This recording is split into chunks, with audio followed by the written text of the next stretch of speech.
kalian semua. Jumpa lagi dengan Ningwati. Lama ya kita nggak ngobrol. Nah, ini aku ada pengalaman yang bagus sekali untuk aku share ke kalian. Yaitu waktu aku liburan 4 hari ke Denmark, yaitu di kota Copenhagen, dan juga ke Swedia di kota Malmö. Yaitu pada tanggal 11 April sampai dengan 14 April 2024. Jadi 4 hari. Tapi begitu menyenangkan dan begitu indahnya kota tersebut, juga negara tersebut. Aku ingin share satu pengalaman yang unik, menarik yang ada di 2 negara ini. Ikuti ya. Ini aku liburan tidak bersama suamiku, tapi aku ikut tur bersama satu orang temanku. Nah, di tur ini pesertanya semuanya orang Belanda. Nah, kalian tahu sendiri ya, kalau tur dengan orang Belanda itu semua disimak dengan baik. Juga waktu si tour guide-nya ini menjelaskan kota-kota, terus tempat bersejarah. Dan yang lebih menarik lagi, saat sang guide ini bercerita tentang politik, ekonomi, kultur budaya. Yang paling menarik itu ekonomi. Ekonomi kan selalu menyangkut pada keuangan negara, ya. Jadi dia bercerita kalau ekonomi di Swedia itu sangat terbuka sekali. Rakyatnya bisa tanya langsung ke pemerintah seandainya ada tetangga atau kenalannya yang mencurigakan kekayaannya. Seperti misalnya punya tetangga ya, dia itu dapat subsidi dari pemerintah, tapi kok dia bisa beli mobil mewah? Dari mana duitnya? Tuk. Dia ke pemerintah atau kota madya misalnya ya, dia tanya, tetanggaku itu namanya ini, dia itu punya outcaring itu subsidi, tapi kenapa dia punya mobil mewah? Boleh aku lihat penghasilannya? Begitu dilihat penghasilan, penghasilan segini kok bisa beli mobil mewah? Uang dari mana ini? Nah, akhirnya apa?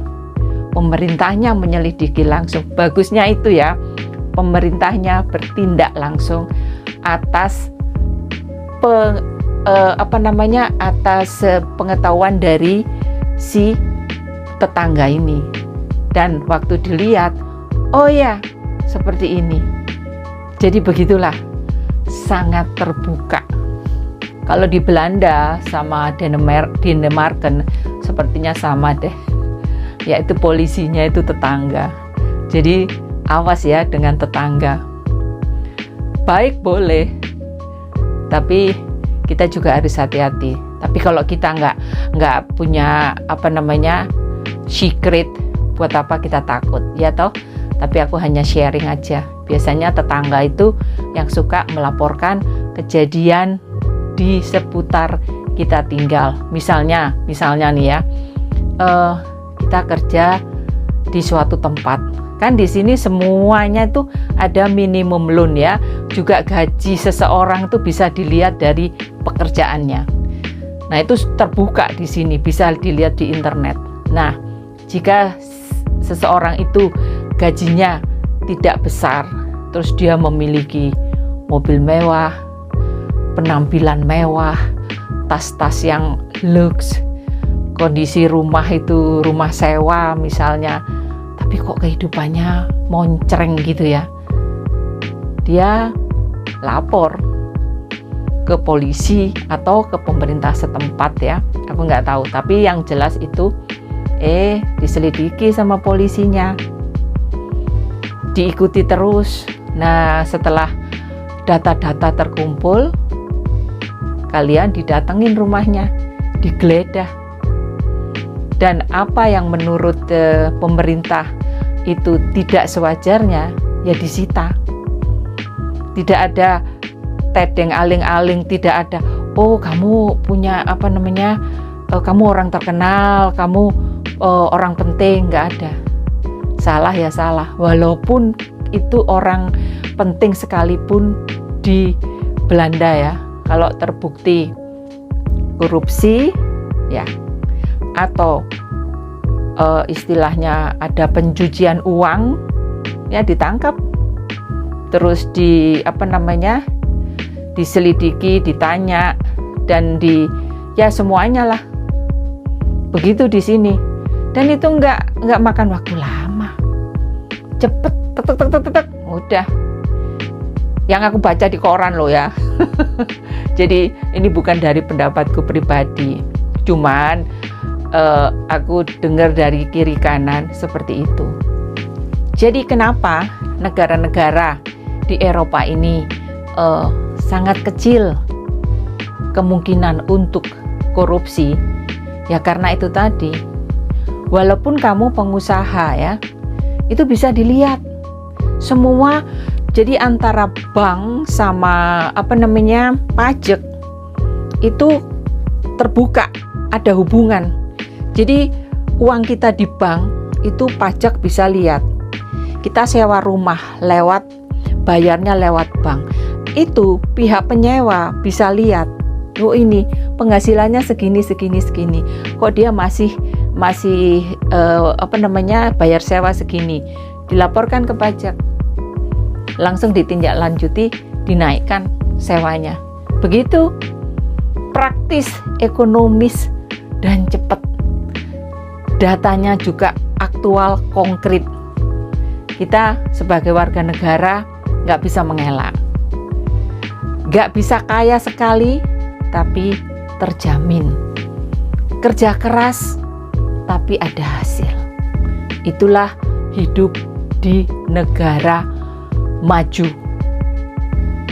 dan itu bisa jadi contoh. Rakyatnya patuh, juga aman, tentram, apa-apa langsung ke pemerintah ngomongnya, dan langsung sama pemerintah juga ditindaklanjuti. Dan sekarang aku ajak lihat kota Copenhagen sama Malmö, di mana ada keterangan dari guide-nya tapi dengan bahasa Belanda. Nanti aku coba untuk menjelaskan ke kalian supaya kalian tahu. Dan juga ada ikan duyung, yang dimana cerita dari Hans Christian Andersen waktu aku zaman kecil, ternyata dia orang Copenhagen. Nah itu nanti ada patungnya dan aku foto di sana. Kalian bisa lihat, oke? Kita harus bangga dengan Belanda. Dia bisa bikin seperti ini loh di Denmark ya. Ya Tomei? Sport. Bisa untuk sport. Yang untuk orang alergi itu, kalau mau wandelen, mau jalan kaki, di sinilah tempatnya. Nggak kena pollen. Bagus loh ini. Lihatlah. Inilah ikan duyung dari cerita Hans Andersen.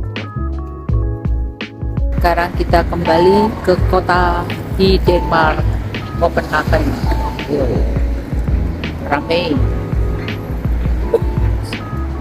Pagi hari kita makan lagi, cepet-cepet supaya bisa ke Malmö, Swedia. Ya, kotanya bagus dan bersih. Sebelumnya kita akan melewati tempat ini, tempat olahraga, di mana ini kerjasama Denmark dengan Belanda supaya penduduk Denmark itu sehat dengan jalan kaki, olahraga, lari, jogging, semuanya ada di sini. Pinter Belanda ini ya. Lihatlah, memang Belanda ini ya.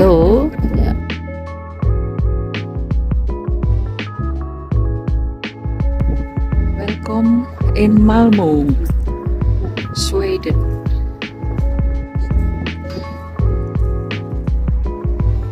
Lihat itu jembatannya. dari Denemarken ke Malmö. Bagus ya.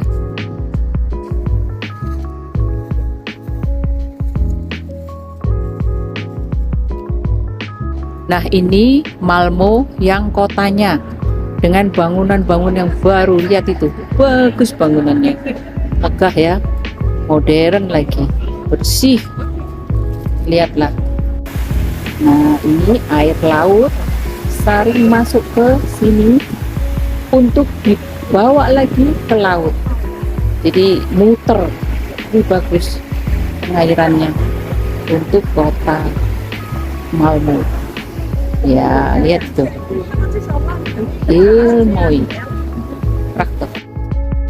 Dan ini foto-foto selama liburanku 4 hari di Denmark, Copenhagen, juga di Malmö, Swedia. Nih foto-fotonya. Ini daerah turis.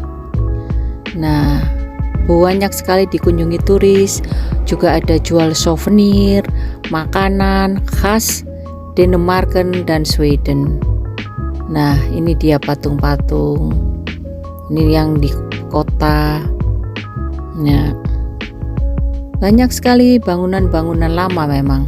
Ini mata uang Denemarken juga ini. Nah, ini yang di Malmö, Sweden. Rumah zaman dulu di Swedia seperti ini. Ini patung-patung yang di sentrum. Ya, bagus sekali, bersih kota Matianya. Terus banyak juga orang di gedung tersebut yang menikah, catatan sipil, rame. Nah, ini tempat yang zaman dahulu. Nah, ini yang tengah kota. Nah, sekian. Dah.